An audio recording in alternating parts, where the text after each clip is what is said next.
Taking another book at random, say the Mahamnastotra, which is reputed to be by a very ancient sage, in praise of Shiva, we come upon the following passage also.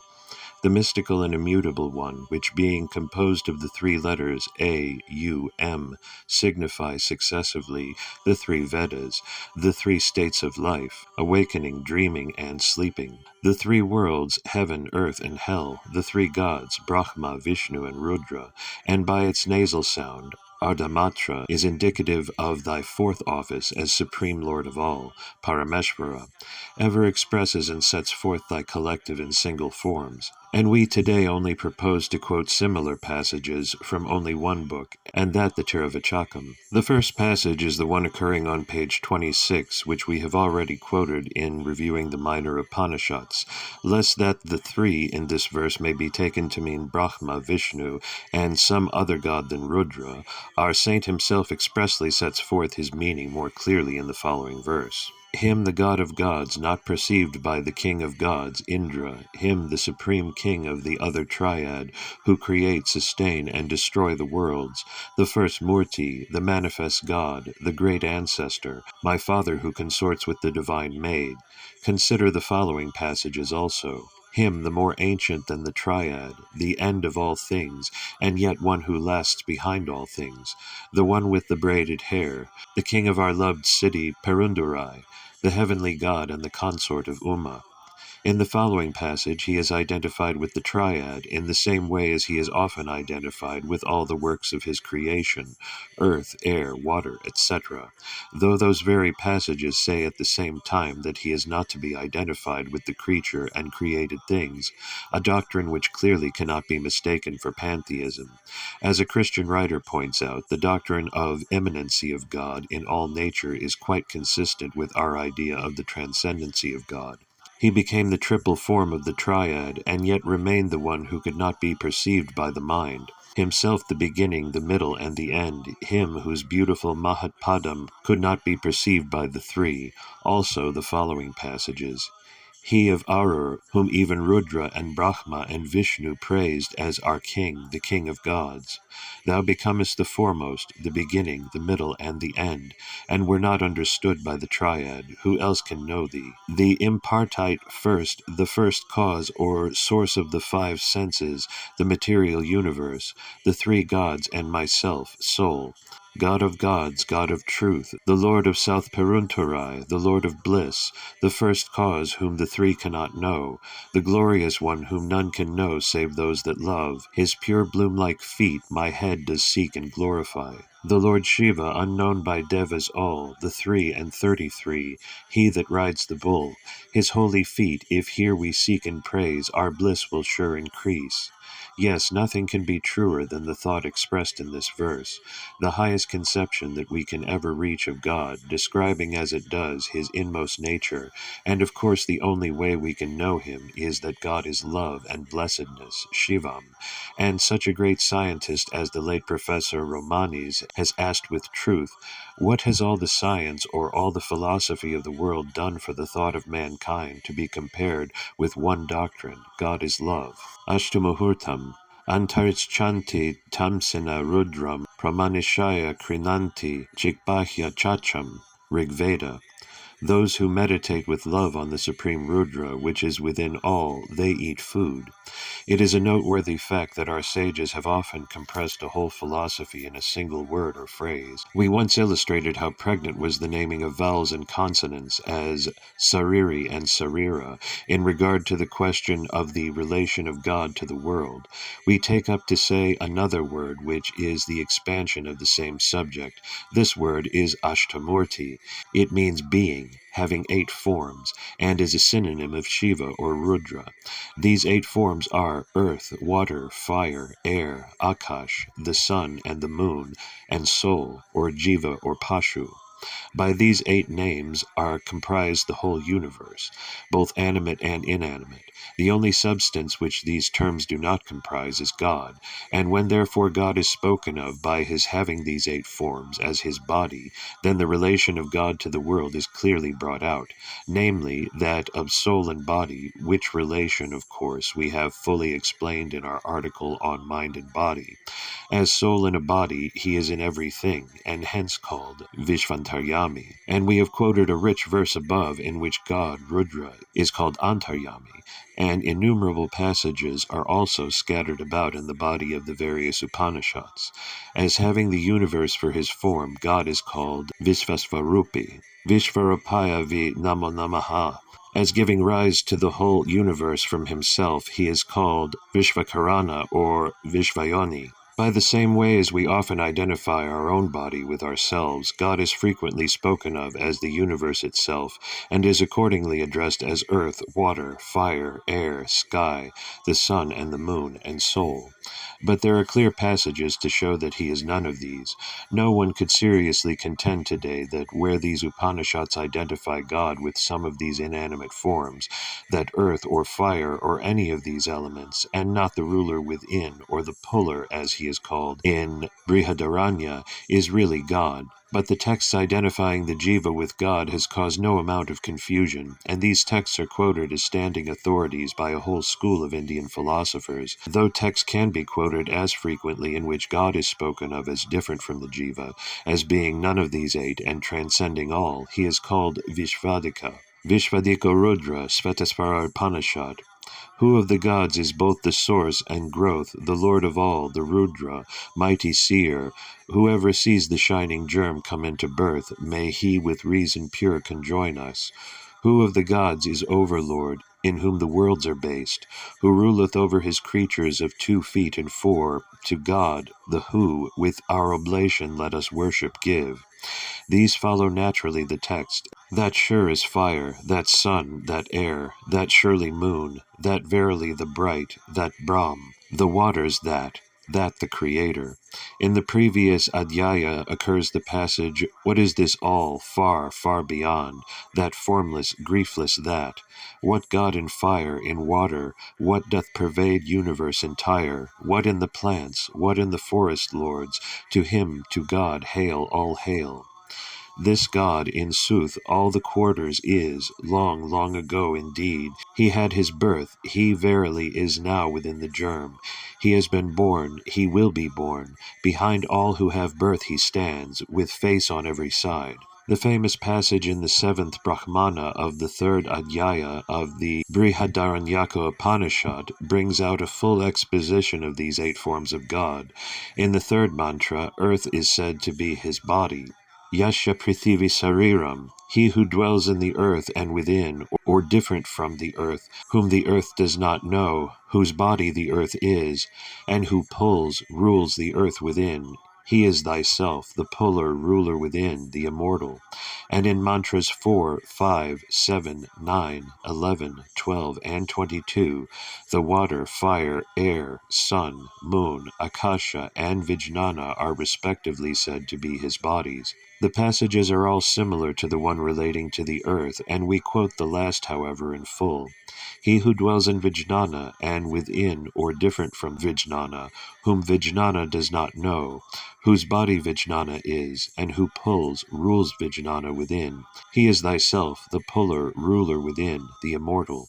Professor Max Mueller translates Vijnana as knowledge, but he notes at the same time that those of the Madhyandina school interpret it as meaning the Atma or the soul, and according to the text in the Samana Prakarana, Yasyatma Sariram, and from the Upa-Brahmanas we will quote below, it will be seen that it is the correct interpretation. The other text in the Brihadaranya makes it much clearer.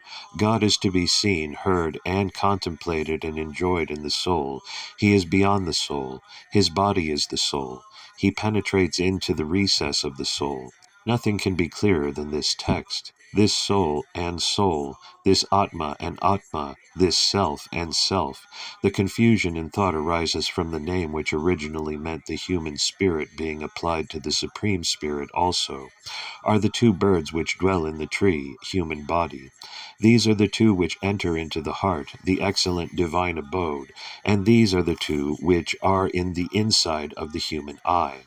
The confusion of using the same word to denote and connote two different things is really vicious, and later writings and the present-day systems have dropped such uses altogether, and the beginning of such change in nomenclature and precision in the use of words is seen in the Gita, and Atma is distinguished from Paramatma, Purusha from Purushottama, and Paramapurusha.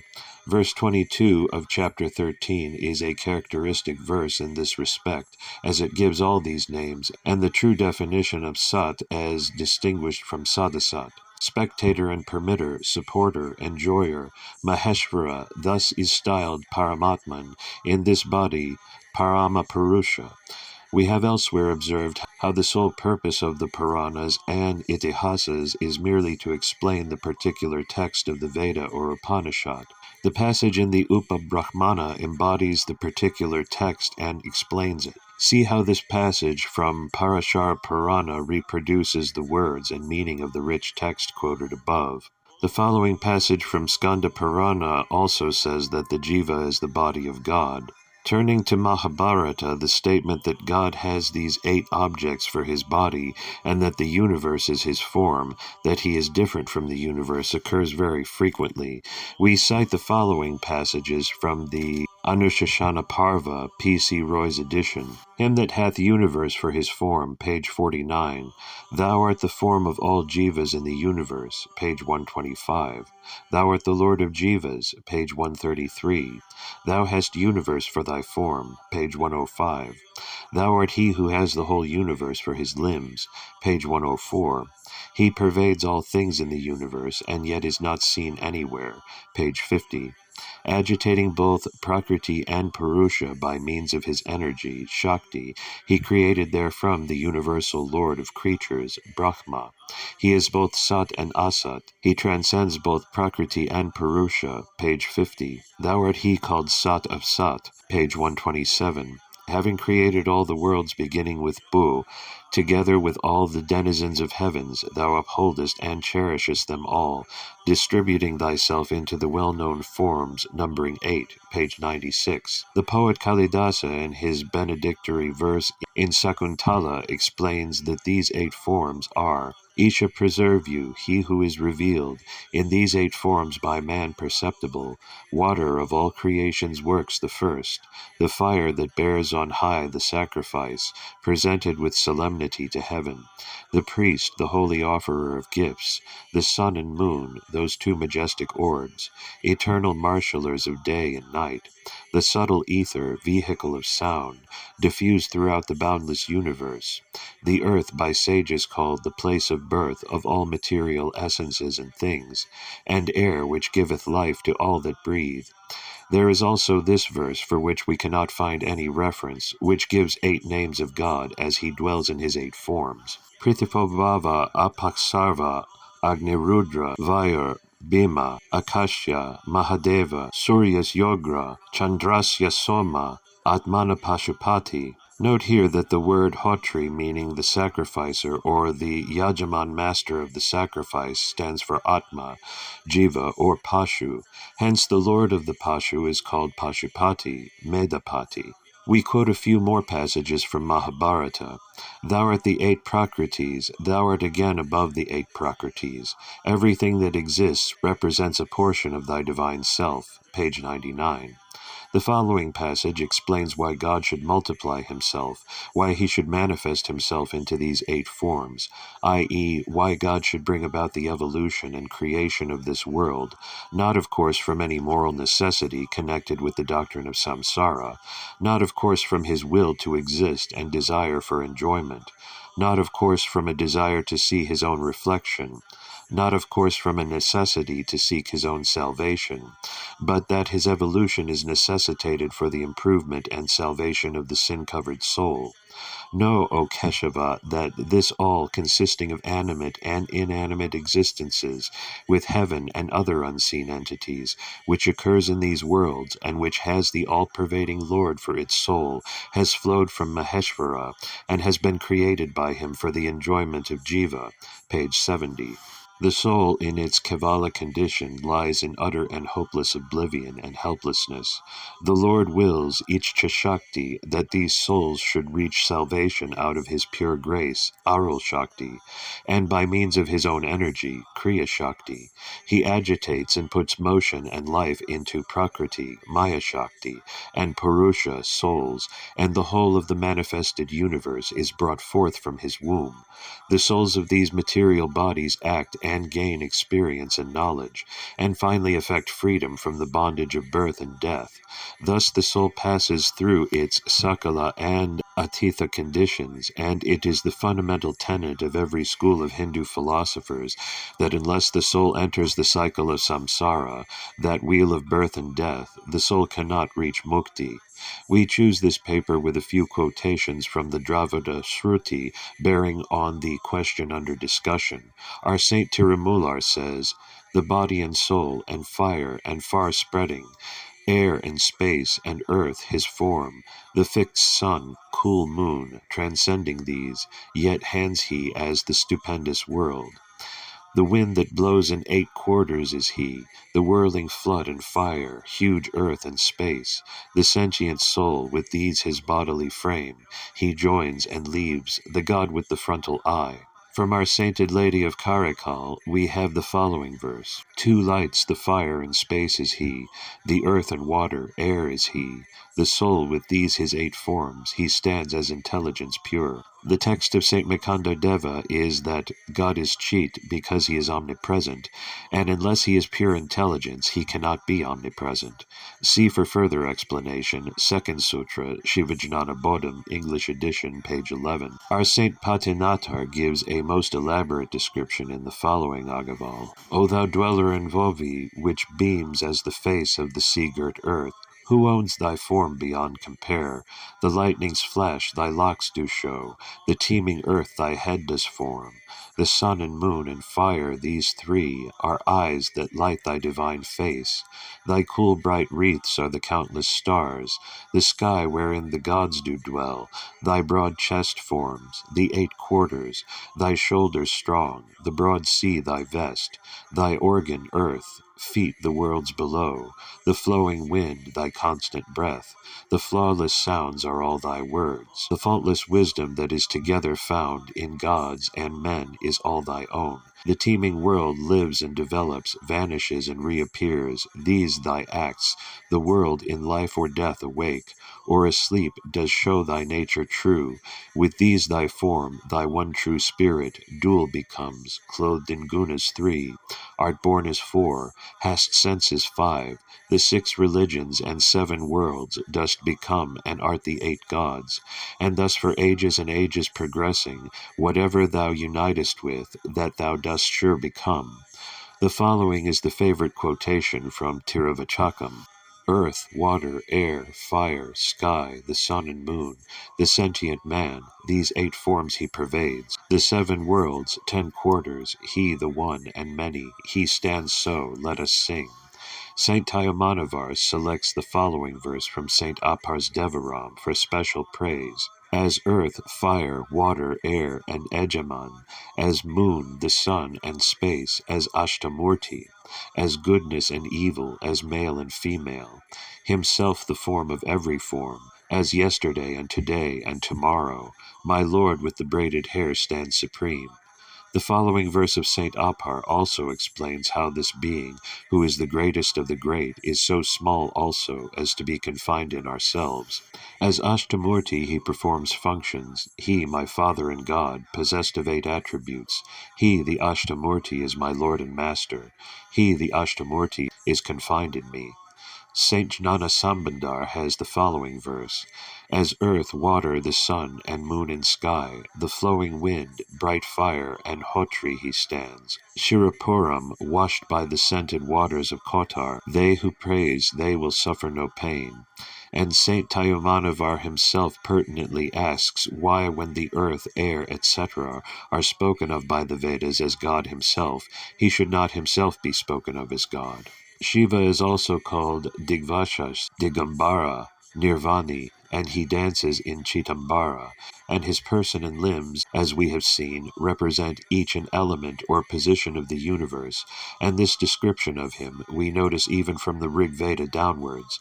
The translator of Mahabharata frequently remarks that Shiva is identified in those passages as the supreme Brahman, but this identification has been going on ever since the very beginning. We can speak of an identification only when there is difference originally.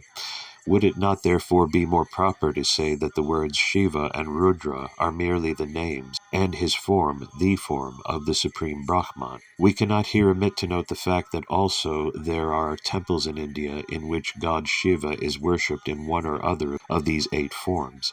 As earth he is worshipped in Kanchi, Conjeevaram as water, in Jambukeshwaram, Trichinopoli as air, in Kalahasti as fire, in Tiruvannamalai as Akash, in Chidambara as sun, when everyone performs Surya Namaskaram, as moon in Somnath, as Pashu in Atma, in Pashupati temple in Nepal.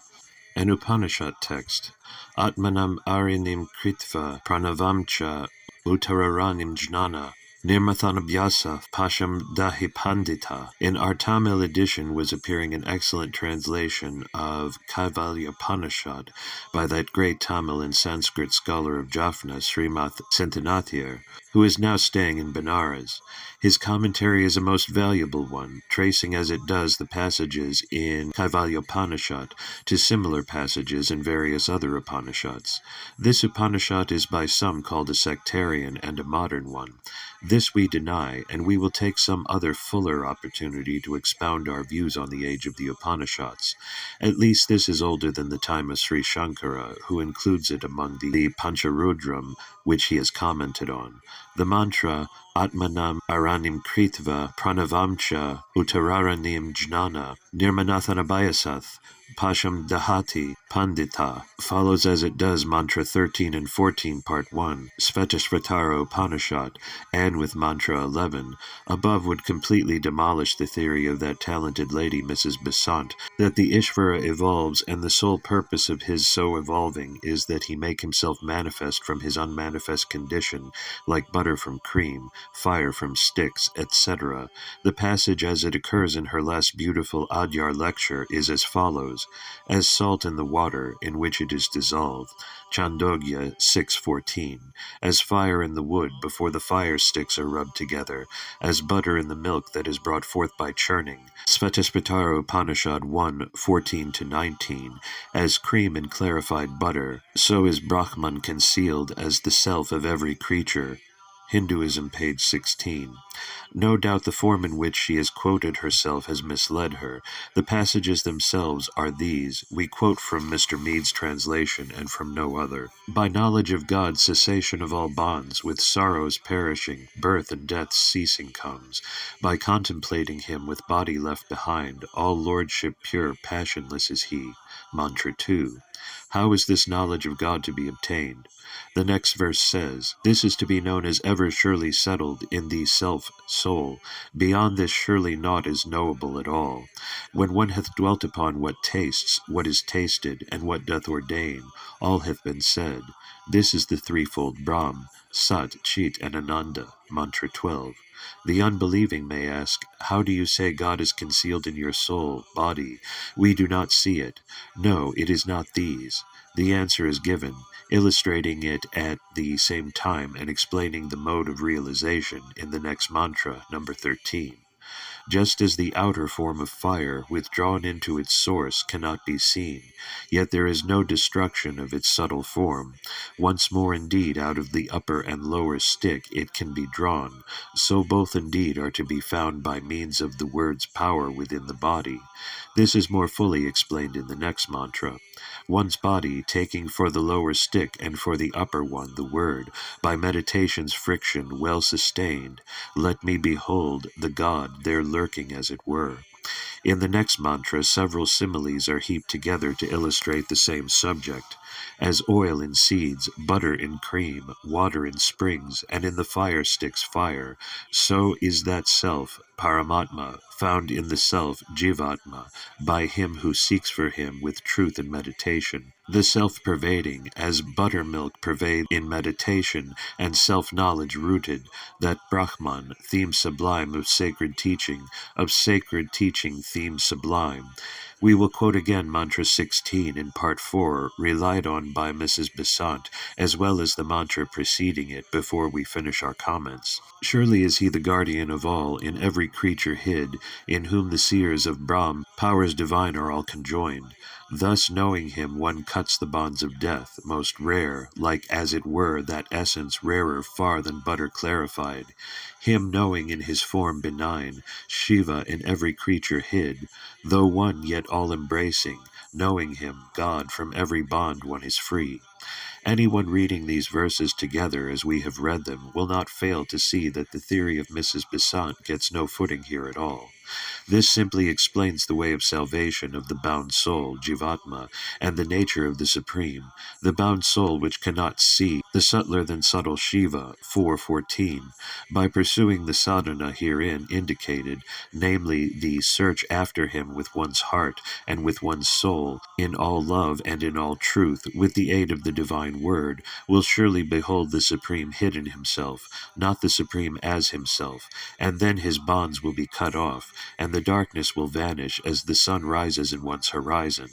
Butter is butter whether it remains in the milk or separately. It itself gains little in one condition or other, but it makes a vast deal of difference to the person who has to eat it. No sane man will think that it matters anything to the Supreme whether he remains manifest or unmanifest, but it matters a great deal to his creatures who are wallowing in the murky darkness of sin and misery. There are those again who think Pashachaya is what alone occurs in moksha, and that the freed soul is in itself, and with no knowledge or enjoyment of any sort. No doubt the moment of Pashachaya is also the moment when he recovers his own self, one of the two comprised in both, of Mantra 13, the other being God. And at the same moment is the divine effulgence cast full on him, enveloping him on all sides and swallowing him up wholly. I know the great Purusha, sun-like beyond darkness, him and him only knowing, one crosseth over death, there is no other path at all to go. Mantra 8, Part 3. Nothing can be clearer than this passage as to the person seeking salvation, the object of the search, and the mode of attainment, and the only path of securing it. But is one's powers all sufficient? No, smaller than small, yet greater than great, in the heart of this creature the Atma God doth repose, that, free from desire, he, creature, sees, with his grief gone, the mighty Isha by his grace. Mantra 20, Part 3. These two mantras are reproduced in the famous verse number 7 in House of God in Tiruvachakam, a valuable translation of which was printed in Volume 1, page 49, Siddhanta Dipika. Light of truth, that entering body and soul has melted all faults, and driven away the false darkness. Verse 3. O splendor that rises in my heart, as asking I melt. Verse 6. This day in thy mercy unto me thou didst drive away the darkness, and stand in my heart as the rising sun. Of this thy way of rising, there being naught else but thou, I thought without thought. I drew nearer and nearer to thee, wearing away atom by atom, till I was one with thee, O Shiva, dweller in the great holy shrine. Thou art aught in the universe, naught is there save you. Who can know thee?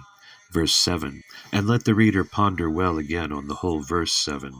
Every blind man's heart's desire is to regain his eyesight, his own self-atma. But suppose he regained his eyesight, will the darkness be removed which formerly pressed on his eye?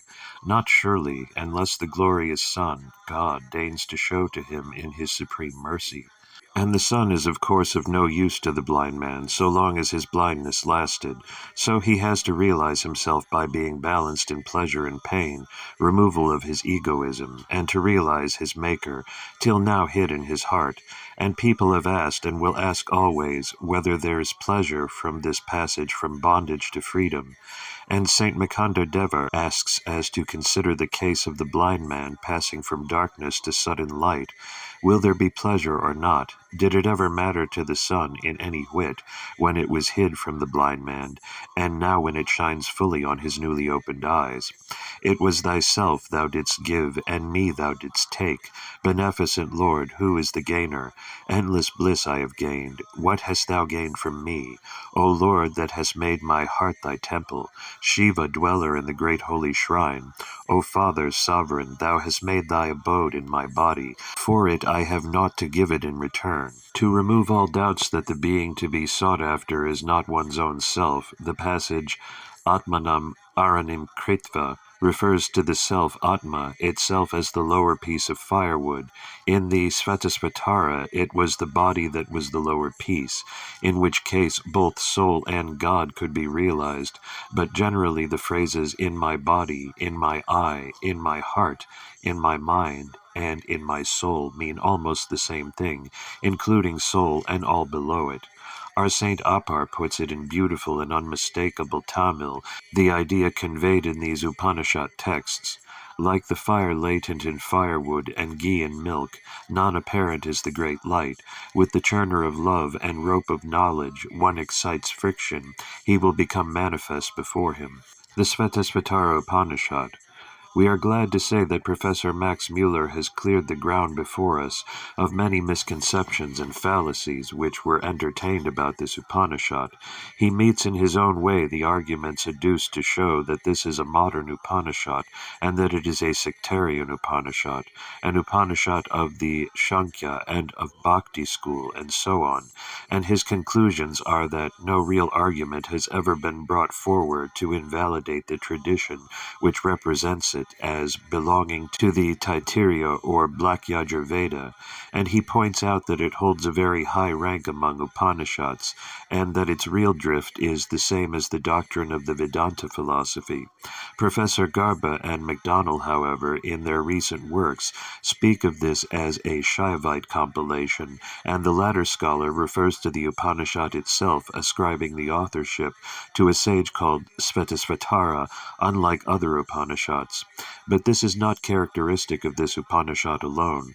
The 15th Kanda of the last Pratpataka of Chandogya Upanishad also traces the line of teachers in a similar way, and there is a similar statement in the Mandukya Upanishad and others. When each hymn of the Rig Veda has its own author, it cannot be any surprise that each particular Upanishad should have an individual author, and we don't suppose the professor inclines to the orthodox view that the Veda and the Upanishads had no human authors and were revealed. In regard to the other and deep-rooted fallacy about its being a sectarian Upanishad, we shall speak here at length. By taking this objection, they mean to imply also that it is modern, and curiously enough we read of scholars ascribing dates for the rise of these sects, commencing from the 10th and 12th centuries.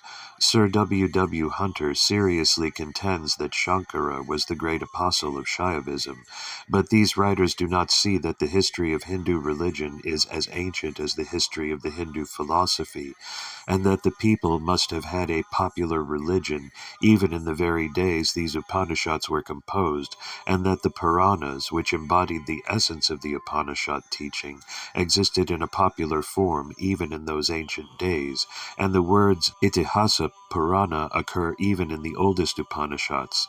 These Upanishads are quoted by name in the Puranas, and particular passages are also commented on. And it will be an interesting study as to what was the religion of the people in the days of the Upanishads and Mahabharata and Ramayana and of the Puranas, and to compare the same with the existing phases of Hindu religion. We may briefly indicate our own conclusions on the subject, though we could not give our reasons in detail, to wit, that, so far as any room for comparisons exist, the traditions and beliefs, and ceremonials and faith of the modern-day Shaivas, among whom may be included all Shaktas, Ganapatyas, and Smartas, who form now the bulk of the Hindu race, were exactly exactly the same as those of the people of the days of the oldest Upanishads and Mahabharata and Ramayana. According to the opinions of many old scholars like Lawson, Wilson, and Moyer, and others, the worship of Shiva represented the cult of the higher castes, Brahmans and Kshatriyas, and a text of Manu mentions that Shiva is the god of the Brahmans, and it is remarkable how the picture of Shiva is exactly the same as that of any ancient rishi. See some of Ravi Varma's pictures. Dr. W. W. Hunter remarks that Shankara is espousing Shaivism combined in the system of the highest philosophy of the ancients and the most popular form of religion. Regarding the conception of Shiva and its growth from Vedic times, scholars love to tell us that Rudra was nowhere called Shiva in the Rig Veda, and that he merely represented the storm god with his thunder, lightning, and the rains rushing down from the snow-capped hills, and that this Rudra slowly grew into Shiva of the Hindu triad, and scholars have not failed to remark about his composite and contradictory aspects. There is considerable truth in this, and we can clearly trace that in his person is slowly built up the conception of the various Vedic deities, Indra and Agni, Varuna and Vayu, Surya and Soma, Vishnu and Brahma, and by the time the Vedas were arranged into Rig, Yajur, Saman, and Atharvan, Rudra's position as the god of gods had become assured, and by the time of the earliest Upanishads, when the purely sacrificial yajnas were being given up, the worship of Rudra Shiva supplanted the worship of the Vedic deities, and instead of a blind worship of the elements, a marked distinction was drawn between the supreme god who dwelt in these elements and gave them special power and glory, and this conception was stereotyped later on by Shiva being called the Ashtamurti, the god who had for his body the five elements, earth, air, water, fire, and Akash, sun and moon, and the soul, and Shiva has temples dedicated to him in which he is worshipped in these 8 forms. Rudra is derived by Sayana from the roots Rudravayita, meaning he who drives away sorrow, and consistent with this derivation, Rudra is called in the Rig Veda itself as the bountiful and the healer, possessed of various remedies, the later Vaidyanath, benign and gracious, and the term Shiva clearly appears in the following text of the Rig Veda 10.92.9. Stomanva Adya Rudraya Sikvase Kshadviraya Namasa Didhishtana Yebhi Shiva Svavan Eva Yavbirdiva Sikshati Svayasa Nikamabi. Those who are conversant with the actual performing of yajnas will know how the place of the respective priests, Advaryu, Hotri, and Udgatri and Brahman are fixed as well as the place of the various gods, and the chief places assigned to Rudra, and apart from other gods. This will clearly explain the force of the epithet of Medapatim in Rig Veda 143.4. Gadapatim, Medapatim, Rudra, Jaleshabeshajam, Tatsamyob, Sumnam Imehi.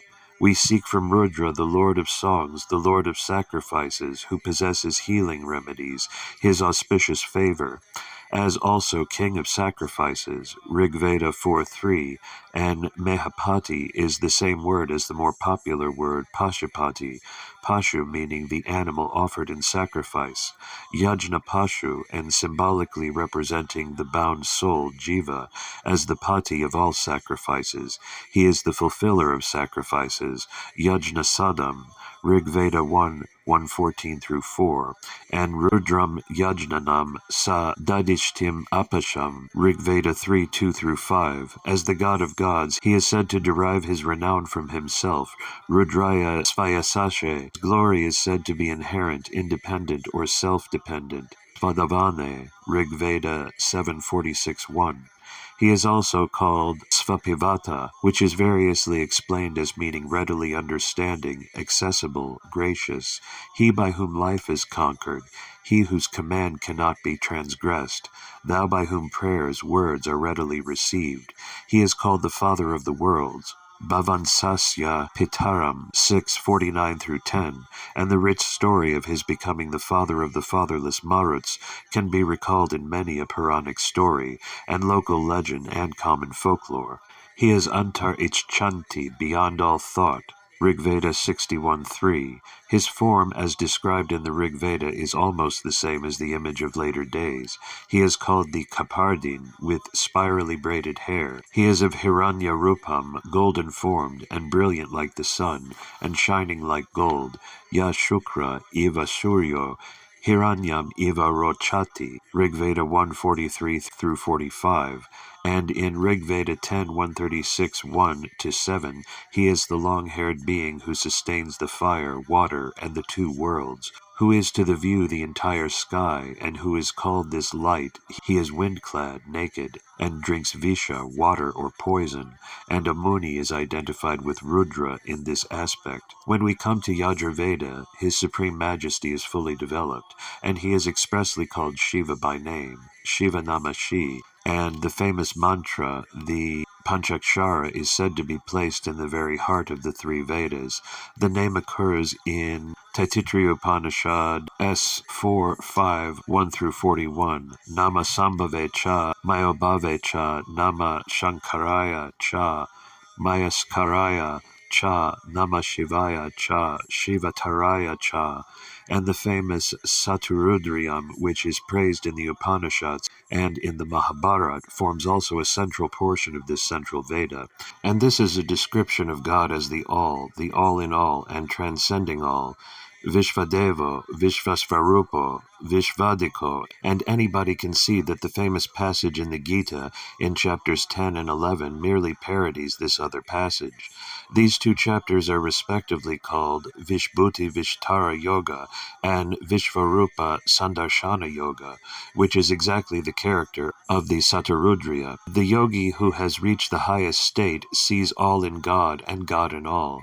In the Satarudriya and in the whole Veda, Rudra is called Shiva, Shankara, Shambho, Ishana, Isha, Bhagavan, Bhava, Sharva, Ugra, Soma, Pashupati, Nilagriva, Girisha, Mahadeva, and Maheshvara, and the most famous mantra, Ekam Eva Rudranadvitiyaya Taste, whose very existence in the Vedas and Upanishads scholars doubted at one time, occurs in the Yajur Samhita in the first canto 8, prasna 6, Anuvaka, first Panchasat, and this very mantra is repeated in our Upanishad 3.2.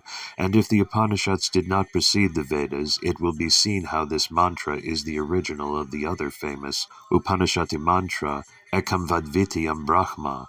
In fact, we doubt if the word Brahma occurs even once in the Rig Veda as meaning God, and in the Yajur as meaning the Supreme Being. And Professor Max Mueller is no doubt correct in drawing attention to the fact that the conception of a mere impersonal self may be posterior to the conception of God as Shiva, Rudra, and Agni, and the text we have above quoted will for once prove the danger of surmises as to the date of an Upanishad for the sole reason that it uses the words Shiva or Isha or Ishana and Rudra. In the days of the Veda and the Upanishads, these names Rudra, Shiva, Shambho, Mahadeva, Isha, Ishana, Hara, and Vishnu only meant the same as Deva or Brahman or Atman or Paramatman, and they had no prejudice against the use of the former set of words, as some sectarians of today would seem to have.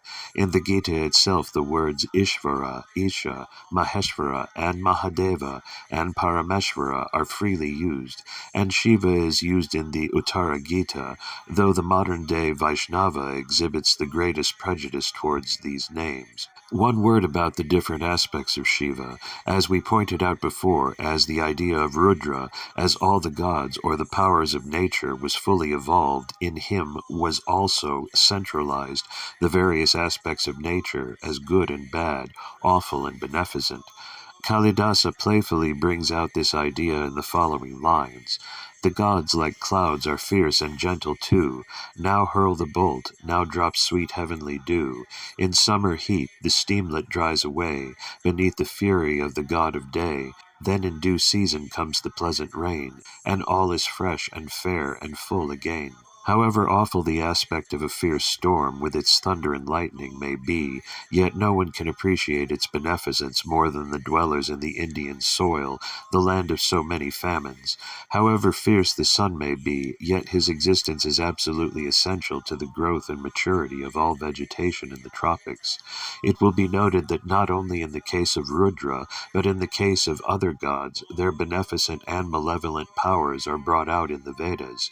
The supreme double personality of Shiva is thus explained in the Mahabharata by Lord Krishna himself. Large-armed Yudhishthira, understand from me the greatness of the glorious multiform many-named Rudra. They called Mahadeva, Agni, Sthanu, Maheshvara, one-eyed, Triambaka, the universal formed, and Shiva.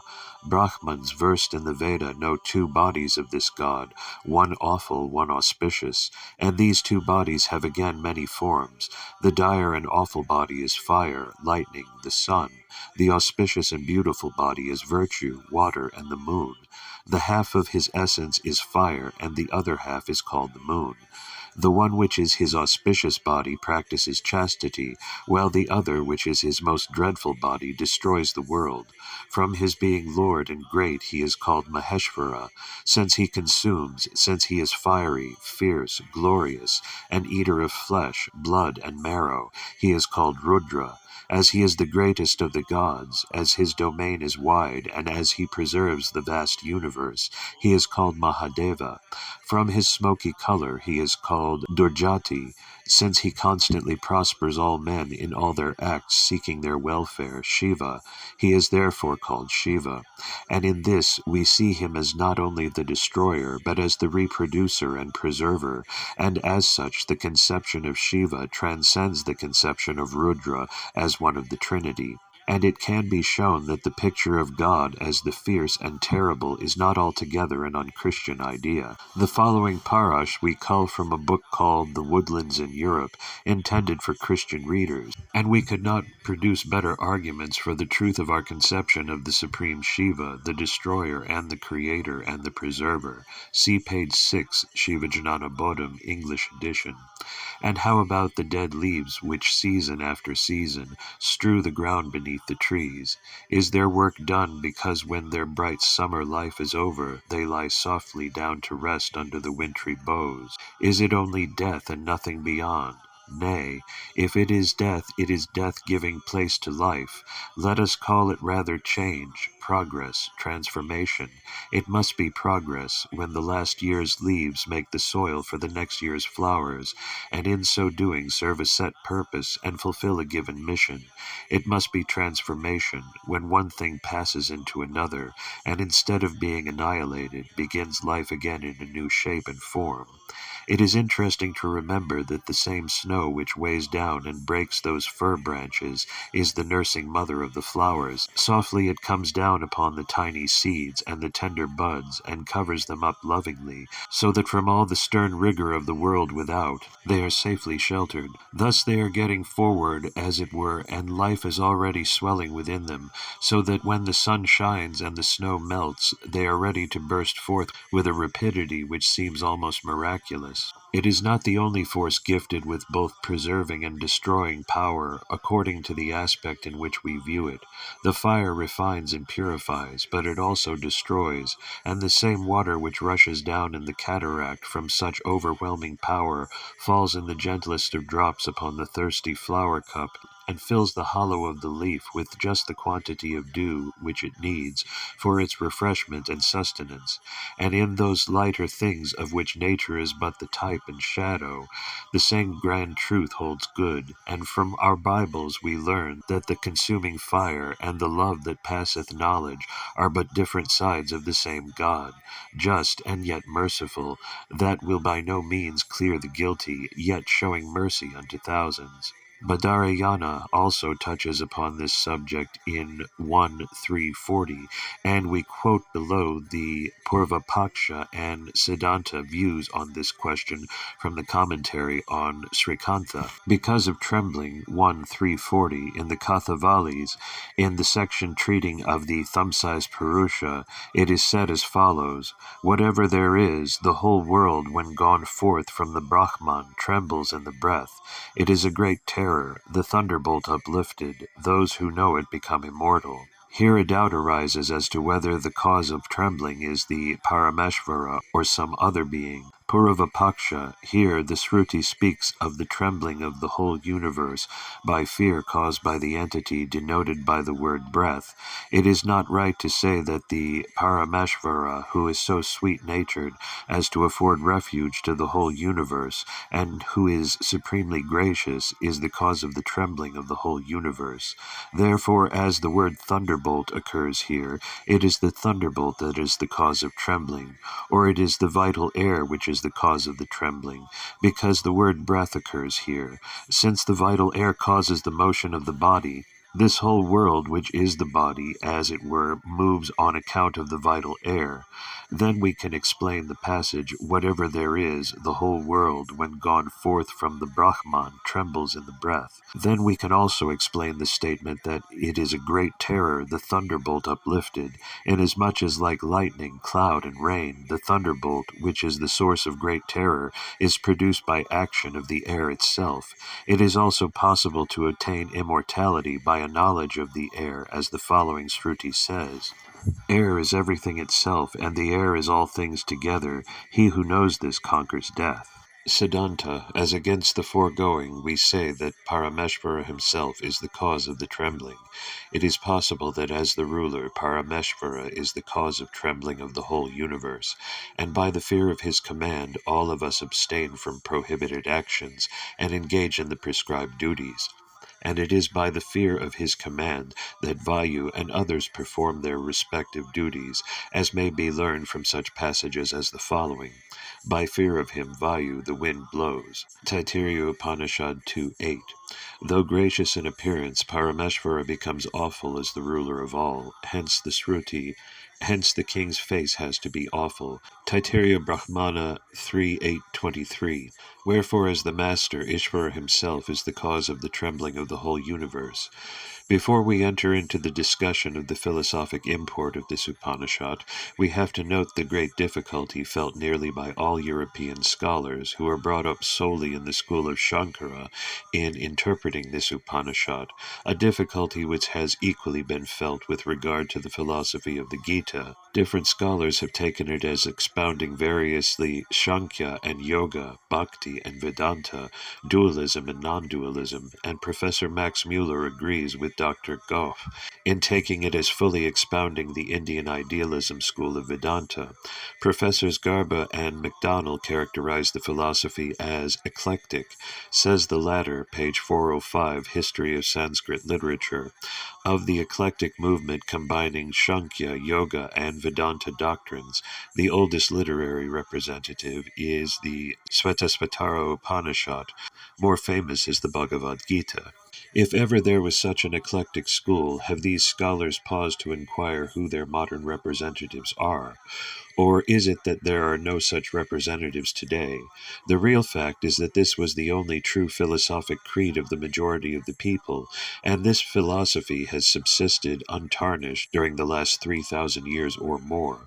During the Upanishad period, the schools whose existence could be distinctly marked are the Lokayata and Nashtika, Kapila's Sankhya, Mimamsa of Jaimini, Nyaya, and Vaisheshika and Yoga. The first three were atheistical and the latter theistic, and of course all these were professed Hindus, and none would have deviated from the rituals and practices prescribed for the Hindu, though academically speaking he would have held to this or that view of philosophy, and this inconsistency is what strikes a foreigner even now in the character of the modern Hindu.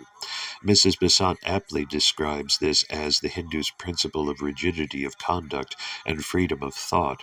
All these schools were based on a certain number of tattvas and categories. The Nastika postulated four and only four tattvas, namely earth, air, fire, and water, and would not even believe in Akash or ether.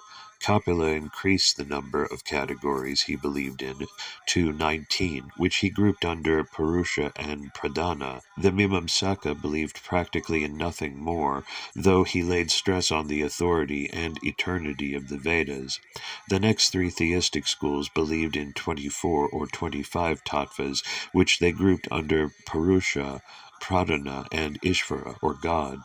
As all these schools based their theoretical philosophy in a certain number of tattvas, Sankhya, the theoretic philosophy, came to be called Sankhya, as distinguished from the practical religion and code of morality, and during the Upanishad period, and even in the time of the Mahabharata, the word had not lost its general significance, and it will be noticed when ascertaining what these various categories are, that, with the exception of the Nashtika, all the other five schools believed in almost the same things, though the enumerations were various, except as regards the postulating of God, and even in this idea of God there was practically very little difference between Kapila and Patanjali. To both of them the freed Purusha was equal to Ishvara. Only Kapila believed that no Ishvara was necessary for the origination and sustenance, etc., of the worlds, but according to Patanjali there existed an eternally freed being who created these worlds and resolved them again into their original components. And in the Upanishad period, the Yoga school was the dominant cult, and these Upanishads, including the Svetasvatara and Kaivalya, etc., were all books of the Yoga school, and the theoretical or argumentative part of the philosophy or creed was called by the name of Sankhya, and the practical part Yoga. As this yoga postulated the highest end achieved by a study of the Vedas, which was set forth in these Upanishads, it was also coming slowly to be called Vedanta. That the word Upanishad was actually used as a synonym for yoga, we have an example in Chandogya Upanishad 1.1.10. The sacrifice which a man performs with knowledge, faith, and the Upanishad is more powerful. Knowledge or Jnan here meant the knowledge of the categories and their relation, which according to Kapila was alone sufficient to bring about man's freedom. This the Vedanta held to be insufficient unless it was accompanied by earnestness and love and by the contemplation of a supreme being. This contemplation brought the thinker nearer and nearer to the object of his thoughts, till all distinctions of object and subject were thoroughly merged, distinction of I and mine, and the union or oneness was reached, and all bandha or pasha vanished. This is the root idea in both words Upanishad and Yoga. Yoga means union, union of two things held apart and brought together, when the bonds or fetters which separated fell off or perished. And Upanishad is also derived from upa, near, ni, quite, sat, to perish. Here also the nearing of two things and the perishing of something is clearly meant. Of course, the two things brought together are the soul and God, and the perishable thing is certainly the pasha, and the soul, when bound by pasha, is called pashu accordingly. This was the condition of the philosophic thought down to the days of the Mahabharata, and we hold this was anterior to the rise of Buddhism, and continued for some centuries after Gautama Buddha, until the time of Bandarayana. It was during this time that the philosophy of India spread into and permeated the thought of Europe, and Professor Garba was lucidly proved in his short history of the philosophy of ancient India that the influence received by the Greeks down to the Neoplatonic school was almost Shankyam in its character. It was during this time again that the blending of the Aryan and Tamilian in art and civilization and philosophy took place, and we could not here consider how much was the common to both, and how much each gained from the other. We have an exactly parallel word in Tamil to the word Shankya, and this word is N. which means both number and to think, and both Avayar and Tiruvalavar use the word to mean logic and metaphysics, the primary science on which all thought was built being mathematics or the science of number. A systematic and historical study of the Tamil works will make good our position, and even today the most dominant cult in the Tamil is the Sankhya and Yoga as represented in the Upanishads or Vedanta.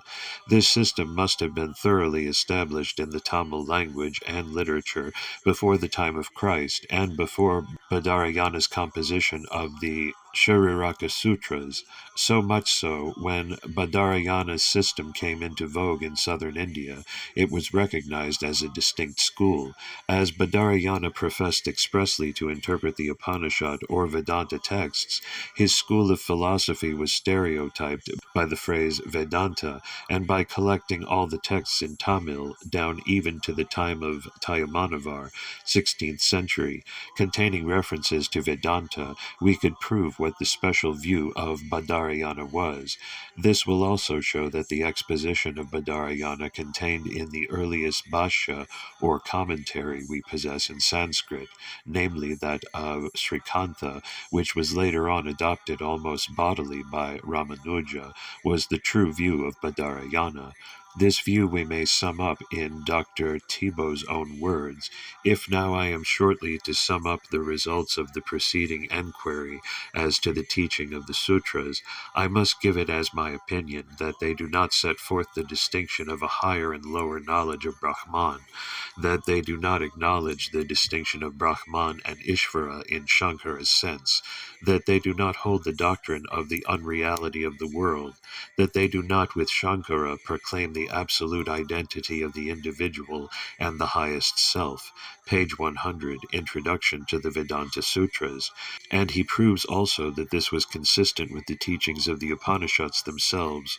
What gave it its special mark, however, is the peculiar relation which Badarayana postulated between God and the world, the product of Maya or Prakriti. Though he held on to the distinction of the supreme and the human spirit, he stoutly fought against the old Shankyan view, comprising nearly all the 6 schools we enumerated above, that matter was an independent entity from spirit, though, like Leibniz, he never denied its reality. He held God was both the efficient and material cause of the universe. This doctrine received accordingly its name of Parinamavada, or Nimittapadana Karanavada, while the theistic Shankyan system stoutly maintained that God was only the efficient cause, though he was immanent in all nature, as there was nothing inherently vicious and destructive to all true religion and morality in this system of Badarayana.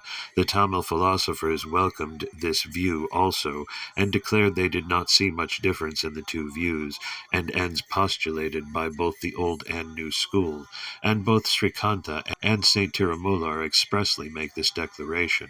But there was one other view which was gaining ground ever since the days of Gautama Buddha, and which was connected with the peculiar theory of Maya and illusion.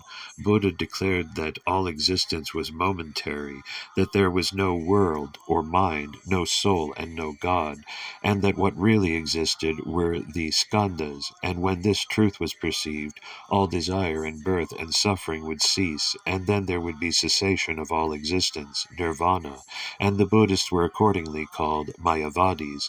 But as the Buddhist theory destroyed the very core of the Indian national beliefs, and as it also afforded no stable ground for a national existence based on morality and religion, this was pronounced heterodox, but the seeds sown by him were not in vain, and a Hindu school of Mayavada slowly raised its head on the dying embers of this old effete philosophy, and its greatest exponent was Shankara. This Hindu school of Mayavada was in existence for several centuries before Shankara, but this was later than the time of Saint Manakavachaka, and earlier than Tirumular, though both of them were anterior to Shankara.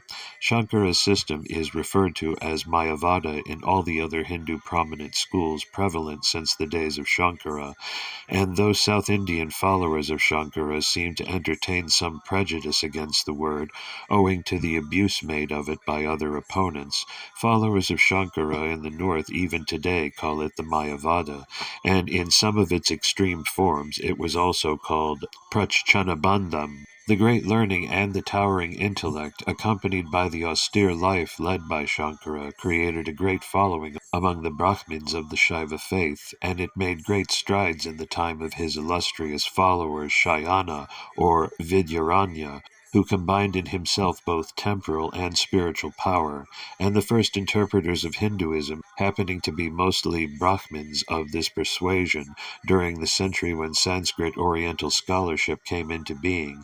This view of Hindu philosophy has gained most currency among European scholars, but there were not wanting scholars in the past like Colebrook and Wilson, and like Colonel Jacob, Professor Kunt, and Dr. Thibault in the present generation, who hold that Mayavada is not the real and true exposition of the Veda or the Vedanta.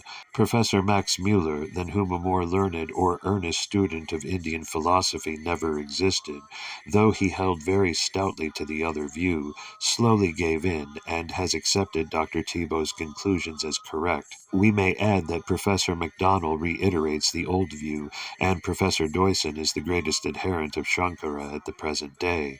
There is one other great factor in the growth of Indian religion and philosophy which we have taken no note of all this time, and which receives no notice at all in the hands of European scholars, and this is the bearing of the Agamas or Tantras.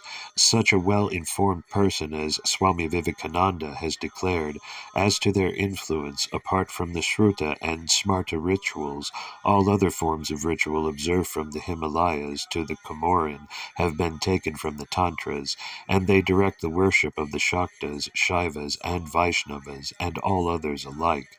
But who were the authors of these works, and when did they come into vogue, and what great power had they to monopolize the religion of the whole of India?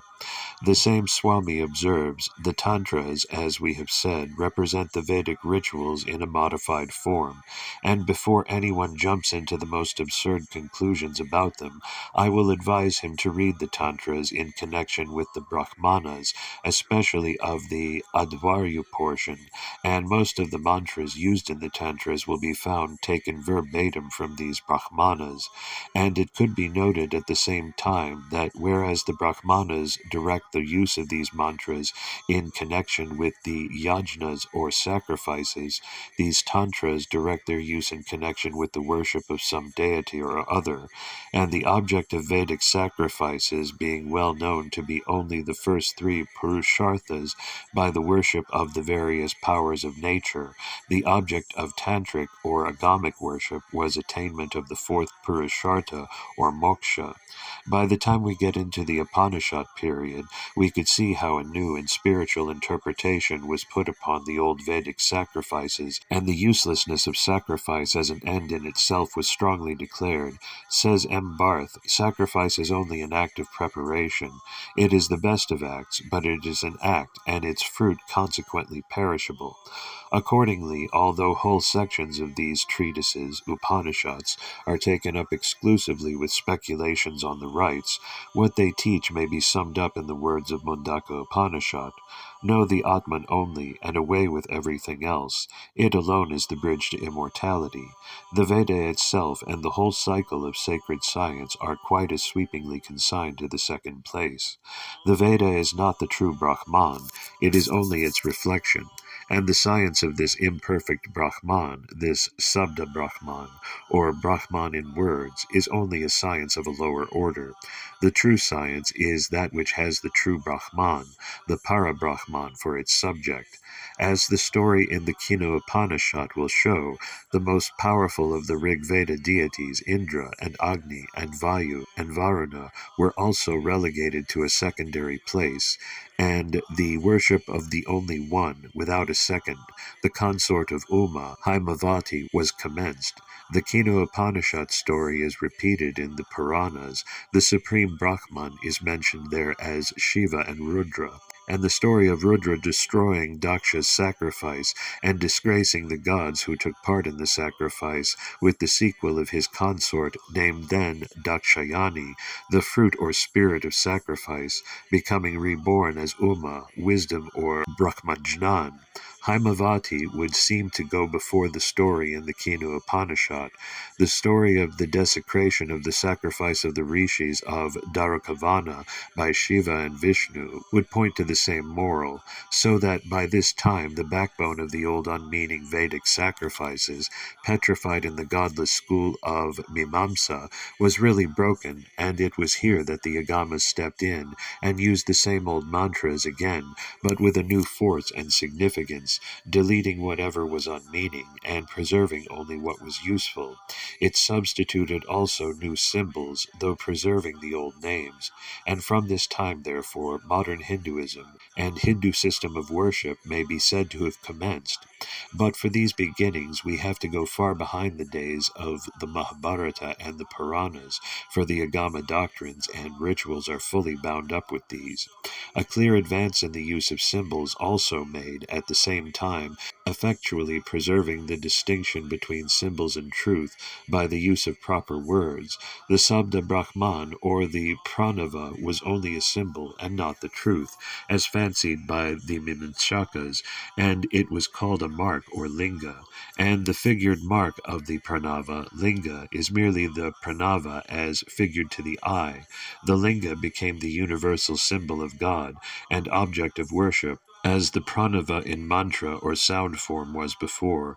In the new system of worship, the temples that were built were more on the modes of the old Yajnashala and the Upastamba, Dvajastamba, and Balipitha, Pashu, Bashava, or Nandi, and the gods in their various places were also retained. And Bhamotsava supplanted virtually the old sacrifice. In the field of philosophy, it did as much to systematize and build up into a whole what was hitherto in scattered form, and it did greater service in drawing out more fully the omnipenetrativeness and transcendency of God over both Chaitanya and Achtana Prapancha, the world of souls and the world of matter. The postulate of God's supreme transcendency is the special effort of the Agama philosophy to make out, and as this was the highest end and truth, it was called Siddhanta par excellence, as distinguished from the Vedanta, which held up the aspirant only to certain spiritual stages. It divided all philosophy and religion into four paths or margas, called respectively Charya, Kriya, Yoga, and Jnana, and these were otherwise called Dasha Marga, Satputra Marga, Saha Marga, and Sanmarga. In the exposition of these paths, it opened out a thoroughly reasoned system of practical philosophy, neither contradicting our experience nor causing violence to the most cherished of our sentiments, both moral and religious, a system of thought which was progressive and built on an adamantine basis, step by step leading to higher knowledge, a system which, by preserving and pointing out the essential difference of God, soul, and matter, established a true relation between them, which led to the highest monistic knowledge, a system which was at once dualism and non-dualism, Dvaita and Advaita, a system which appealed alike to the peasant and the philosopher. Its system of practical religion, calculated to secure the highest end in bliss, was also progressive, commencing from the simplest rituals in the adoration of God to the highest yoga, adapted to the means and capacity of the lowest and the highest of human beings. Readers of Swami Vivekananda's lectures would have noted how these four paths are essential to any system of thought or religion which claims to be universal, and it is the peculiar boast of the Agama or Tantra that it was the first to systematize this fourfold teaching, and it is in modern Shaivism and in the Siddhanta philosophy this fourfold aspect of religion and philosophy is wholly and fully preserved. Shaivism is a ritual marga, a bhakti marga, a yoga marga, a jnana marga, and need we wonder that the Siddhanta philosophy of today is as much a puzzle to outsiders as the philosophy of our Upanishad and the Gita. The Siddhanti's definition of Advaita as neither one nor two nor neither will bring out the puzzle more prominently. It is a system of dualism. It is also a system of non-dualism, but it differs from the other schools of dualism and non-dualism. What was upheld in the Siddhanta as mere paths or marga or sadhana or means to reach the highest end had come to be each and individually mistaken for the end itself. What was upheld as the mere symbol of the highest truth had come to be mistaken for the truth itself. What was declared as unprovable, indescribable, unknowable, and unenjoyable as long as man was in the condition of bondage was held by these sectaries as proved and seen. What was the purest and most transcendent monotheism degenerated into a most crude anthropomorphism and blatant pantheism. Shaivism is not anthropomorphic, but symbolic. How can it be otherwise, when it draws such minute distinction between God and soul and matter, and a system of symbolism is quite consistent with the highest transcendental religion and philosophy? In fact, all our real knowledge is more truly symbolic than otherwise. In the view of the Siddhanti, the Upanishads, though they deal with all the four paths, are especially the textbooks of the Yogapada or Sahamarga, where certain bhavanas or vidyas calculated to create and bring about the highest nirvana and union and freedom from pasha are more fully explained and illustrated.